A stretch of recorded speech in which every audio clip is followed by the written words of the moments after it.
Hello दोस्तों, नमस्कार। Study portal में आप सबका स्वागत है। दोस्तों, हर रोज सुबह 9 बजे आपके लिए करंट अफेयर आती है। 18 मई की करंट अफेयर में फिर आपका स्वागत है। दोस्तों, सबसे पहले तो ये वैधानिक चेतावनी है कि इस न्यूज बुलेटिन में दिए गए सभी आंकड़े व समाचार भारत सरकार की न्यूज एजेंसी से लिए गए हैं। अपने स्तर पर उनमें किसी तरह का बदलाव ना करें, इसके लिए आप स्वयं जिम्मेदार रहेंगे। इसलिए इसका उद्देश्य सिर्फ बच्चों को शिक्षित करना होना चाहिए। सबसे पहला, वित्त मंत्री निर्मला सीतारमन ने आत्मनिर्भर भारत के लिए 8 क्षेत्रों में ढांचागत सुधारों की घोषणा आज की है। वित्त मंत्री श्रीमती निर्मला सीतारमन की 17 मई को सुबह 9 बजे जो प्रेस कॉन्फ्रेंस हुई, उसमें विशेष आर्थिक पैकेज की 5वीं किस्त की घोषणा की गई। लॉकडाउन 4.0 की या 4.0 की गाइडलाइंस आज घोषित हो गई और जिसके तहत आप लोगों को पता है 31 मई तक लॉकडाउन 4.0 को बढ़ा दिया गया है।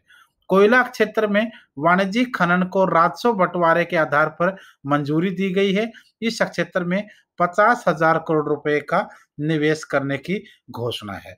पांचवा है, रक्षा विनिर्माण क्षेत्र में स्वचालित रूप से प्रत्यक्ष विदेशी निवेश की सीमा 49 से बढ़ाकर 74% कर दी गई है। छठा है, कोविड-19 मरीजों के स्वस्थ होने की दर 35% से अधिक हो गई है, जो खुशी की बात है। और वंदे मातरम मिशन के दूसरे चरण में दुबई से 177 यात्रियों को लेकर विशेष विमान कोचीन पहुंच गया है। राष्ट्रीय स्तर की खबरों की अगर बात करें तो प्रधानमंत्री जी ने भारत को वेंटिलेटर सहायता के लिए अमेरिकी राष्ट्रपति का धन्यवाद किया है। जब भारत सरकार ने उनको दवाइयां दी थी, तो अब अमेरिका ने भी भारत को वेंटिलेटर सहायता के लिए हाथ आगे बढ़ाया है। नौवां है, बंगाल की खाड़ी के दक्षिण पूर्व में बना कम दबाव का क्षेत्र बंगाल की खाड़ी के दक्षिण पूर्व में केंद्रित है। 10वां है, सरकार ने रियल एस्टेट क्षेत्र के कोरोना प्रभाव से निपटने में सक्षम बनाने के लिए कई उपाय किए हैं। 11वां है, स्वास्थ्य सचिव प्रीति सूदन की कोविड-19 से सबसे ज्यादा प्रभावित 30 जिलों के चिकित्सा अधिकारियों के साथ कल शाम को बैठक हुई। किसानों और कामगारों के बैंक खातों में सीधे प्रत्यक्ष लाभ अंतरण के जरिए वित्तीय राहत की जा रही है। राज्य लेवल पर समाचारों की अगर आज की बात करें तो आर्थिक पैकेज के तहत पशुपालन क्षेत्र के बारे में की गई घोषणाओं का गुजरात में डेयरी क्षेत्र के उद्यमों ने स्वागत किया है।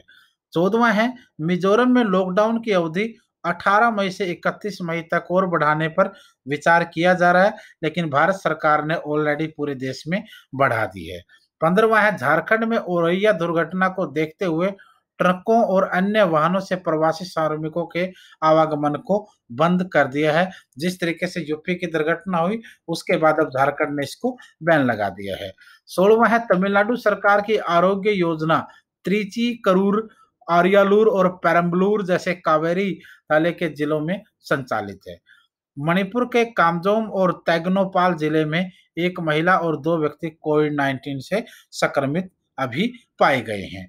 फिर यही ध्यान रखना आप लोगों को, क्योंकि जो न्यूज़ होती हैं वो हमें एक दूसरे के साथ शेयर इसलिए करनी चाहिए ताकि बच्चे उनको समझें, पढ़ें, देश के हालात और अंतर्राष्ट्रीय, राष्ट्रीय स्तर की गतिविधियों के बारे में पता चले। कुछ लोग इनका मिसयूज़ करते हैं, इसलिए ऐसे लोगों से बचें और किसी भी प्रकार के दुष्प्रभाव से आप बचे रहिए। धन्यवाद। चैनल को सब्सक्राइब कीजिए, बेल आइकन को प्रेस कर लीजिए।